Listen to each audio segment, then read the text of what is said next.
Views on the streets on the Raeesah saga. A chef who cooked for a king. Two inspirational sons who look after their parents with dementia. And a gang of Harley Davidson bikers with hearts of gold.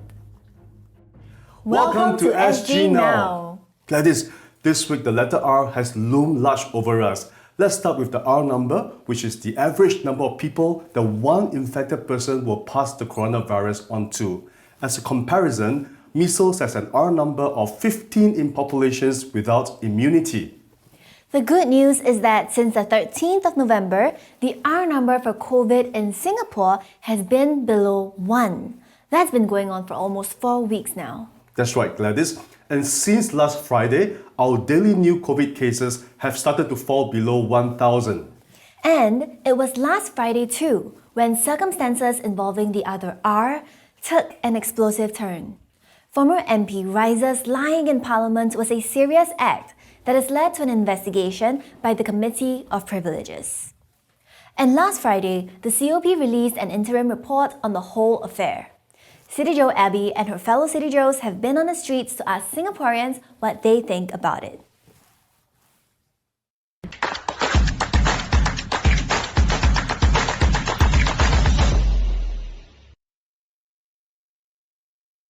Over the past week, there is one news that has been appearing on all the media channels, whether it's social media or mainstream media, and that is Workers' Party's Miss Raeesah Khan coming out to say that she lied and that she was told by the party to retain the narrative. Now, there have been comments to say that Miss Khan is pulling the party down, while others say that if that is the case, then WP really has to come out and address the allegations. Singapore, what do you think? Me and my CityJos are out on the streets to find out. Do you think the decision whether to come clean or not should be with Ms. Khan and not the party leaders? The decision should be made by the Workers' Party itself. You should be somewhat responsible for maintaining the image of the party as well. I found out that many members knew before and then they waited for Raeesah to come clean. But I feel once they knew that it was wrong, they should have come forward and immediately cleared the air. Cannot be alone one. In this case, you should discuss with somebody. You're not one-man show. Simple as that. Well, I think it's a personal thing. She should be the one deciding when she should come clean. However, I would say that she's probably ill-advised. I think in this regard, you have to take personal responsibility for what you say, right? You can talk about, what your party did behind closed doors, but at the end of the day, you are the one making a public statement, and it's your words against everyone else's. So I think, personal responsibility trumps everything. Who do you think is to be blamed for this delay in coming clean? Actually, I think it's the party that should be on the delay. She should have stated out her own truth instead of listening to the party. If the Workers' Party do tell her to hold a lie or some sort, it just makes the whole issue very messy. Maybe they have something that they're not telling us. It could be some political reasons, some political issues. I think it's a really difficult situation, especially for both herself and the parties. But she should have came clean on her own or never lied in the beginning. It comes across as very naive, very, very unthought through properly.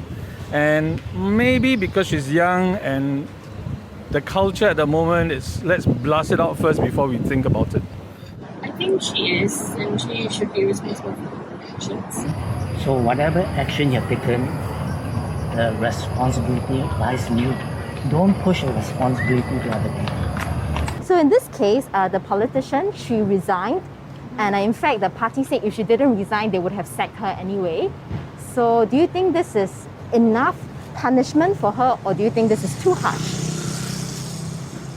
Since she has already left, I would say that should be the end of the case. I think sufficient enough. So I think she came to terms with what she's done. It was wrong.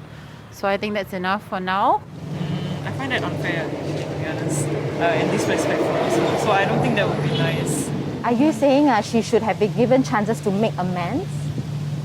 Yes, in that way, yeah. She should be given a second chance as well. Maybe for a person to come clean, right, I would be forgiving towards her. That's the thing. I don't see that as a punishment. I see that as a consequence of action. As to whether it's enough or not, it's not up to me to say. It depends on the law of the land. So this is a very sensitive topic, and even me trying to ask the questions, I do feel it's quite hard to ask. But interestingly, there was a lady who said that if this was in America and we're talking about American politics, we would just keep talking non-stop. But because this is Singapore and we're talking about Singapore politicians, that's why she preferred not to say anything. Perhaps we can feel less and talk more about politics. I mean, it's just sharing our fair opinion, right? So, yeah. And you can start by letting us know in the comments below what you think. This is CityJo Abby from Singapore One. Thank you, CityJo Abby. The Workers' Party leader, Mr. Pritam Singh, has said that the Committee of Privileges had released its interim report without having taken the evidence of the Workers' Party leadership against whom serious allegations have been made. That's right, Gladys. But the interim report was on the Committee of Privileges proceedings, so we wouldn't have included the leader's comments. But you bet he will have his say in response to why the Workers' Party has not responded to the interim report so far. Mr. Pritam Singh said his party would do so at the appropriate forum and juncture.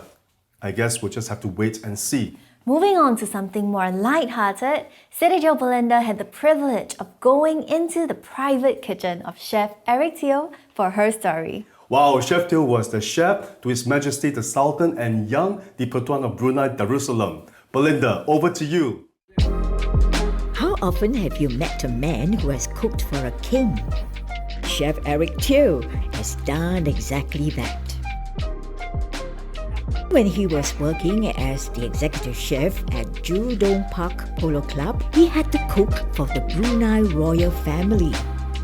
I'm gonna meet Chef Eric, and with some luck, I hope he could cook something for me too. Oh, Chef Eric! Oh my gosh! My goodness. Although the time may be a little bit late for lunch, but it doesn't matter. Yeah. But you're going to prepare something for me. I actually got a beef here, right? Yep. I saw this morning at the market, it's so beautiful, so I buy some, you know.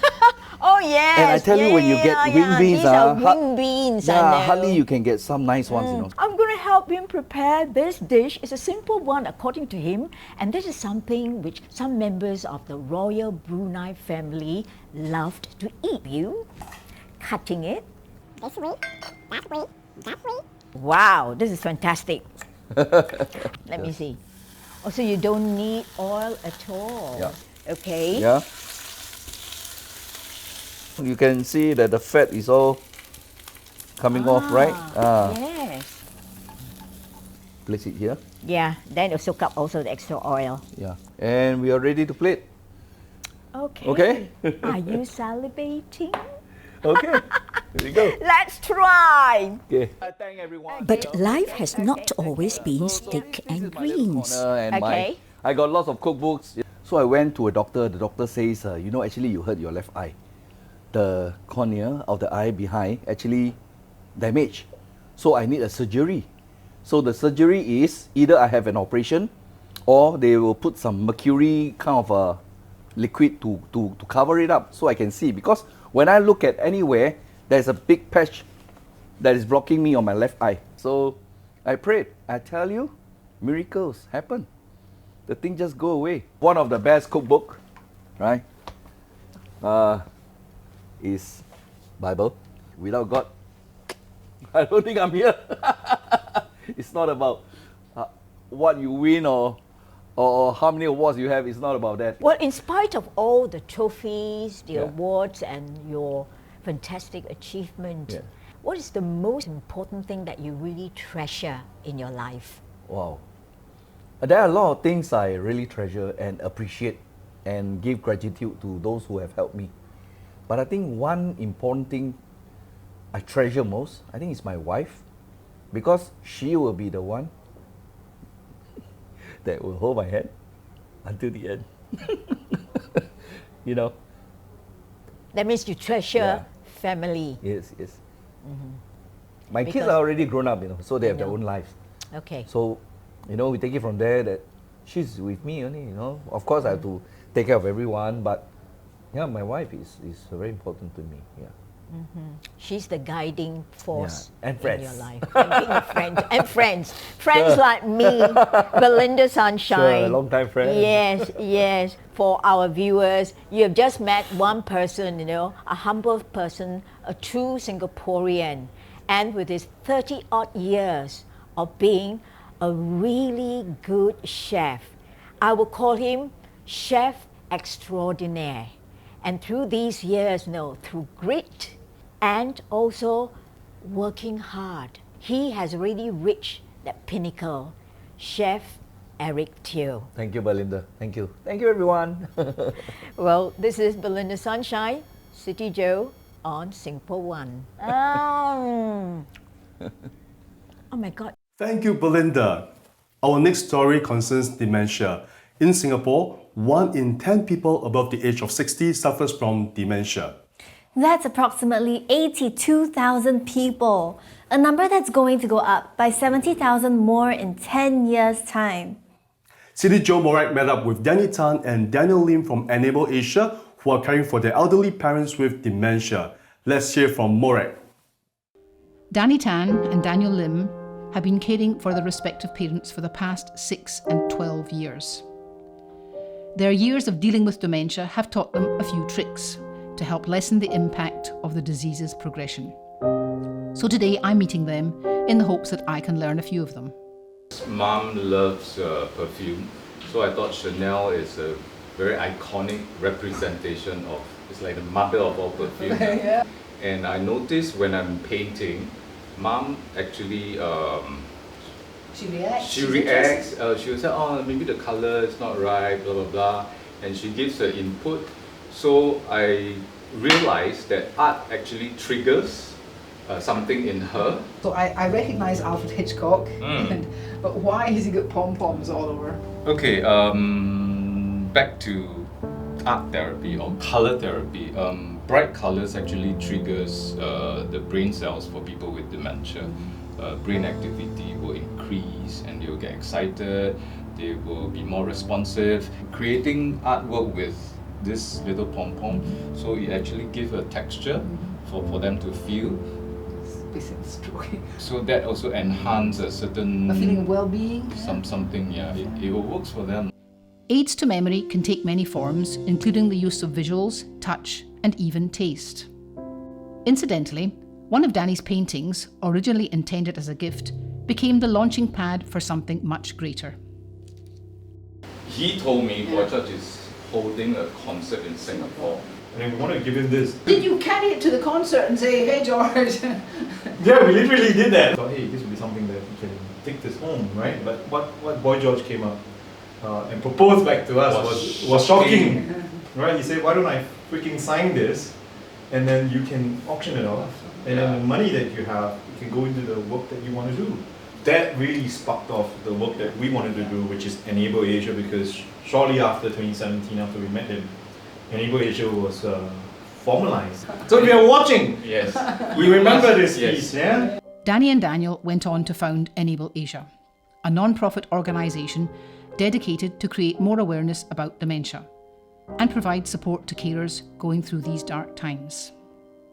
There's compassion out there. It's just really, we feel that these are little boosters for us to keep us going. So if anyone's waiting to buy the Zoe fan club, if you're looking at buying a piece of Zoe, original artwork by our artist here, Danny Raventan, please contact the Tiffin Gallery. Signed by Zoe as well. The positive takeaway from my discovery today is that no one has to face dementia alone, neither the patients nor the carers.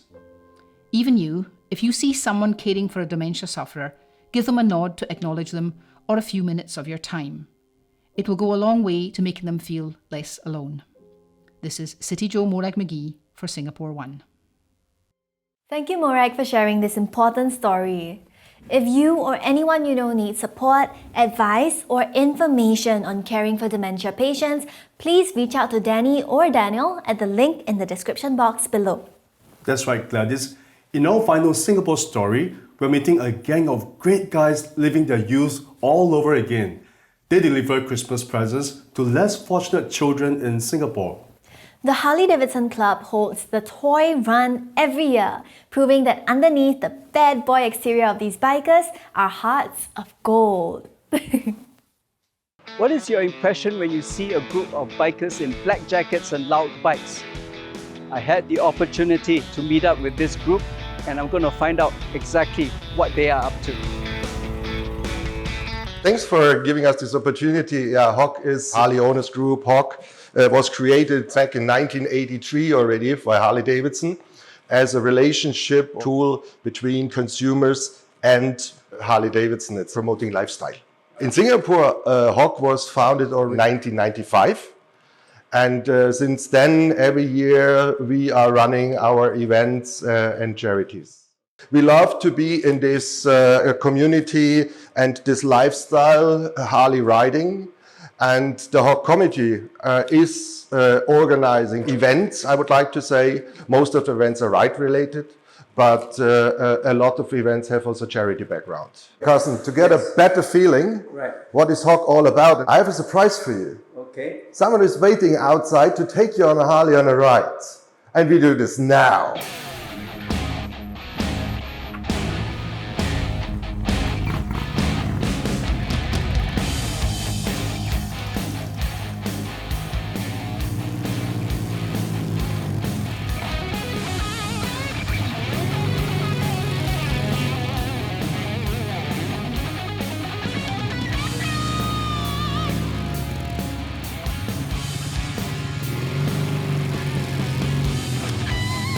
After seeing such an awesome lineup of motorcycles, I just had to hop on one of them. And boy, was it one of the most thrilling experiences I ever had. The most important event every year is the Toy Run, where the whole membership in the HOC group comes together and helps kids in needs. The history of Toy Run goes back 40 over years. We are doing it every year in Singapore. We come together helping kids in need. It started all with really toys, either it's monetary or other supports. We have about 140 odd members, active members, and every year we reach out to them and we say, hey, we've got a toy run coming up. Please start with your donations. I think the main challenge is, first of all, arranging for a home. We do not have a single charity that we go with every year. So we reach out to multiple charities and each year we change the charitable home. Because with COVID, we've got new challenges. Last year we had the challenge we couldn't do a ride. What do you hope to achieve in this year's Toy Run? That's not an easy answer because it's for me, of course, or you can say it's more than we did last year, whatever that means in monetary or in kind. But for me, it's like every year is to get the smile on the face of the kids. What I'm looking forward in the future is that everything gets normal and I can physically deliver the gifts again to the kids. Wow, that was such an exciting ride. You know, sending presents through bikes may not have happened anymore, but the giving continues. I'm CityJo Carson, Singapore 1. Thank you, Carson, for sharing those stories. I must admit, those Harleys are pretty cool. Yes, so cool, I know, right? I'm so jealous of Carson. He looked pretty comfortable on the back of that bike, didn't he? Yes, total respect, brother. The bikers themselves actually seem very friendly and kind too. And not what you imagine when you think of a biker gang usually. I guess it's just another lesson in not rushing to judgment, isn't it? Good point. That's something we all have to work towards, being non-judgmental. It's a shame they can't deliver the presents to the kids on their bikes this year though. Well, Christmas is coming, and even if we can't deliver these gifts in person, at least we can send our well wishes and good vibes wherever we are. Thank you for joining us. Stay safe and see you next time on SG Now. Bye! Bye-bye!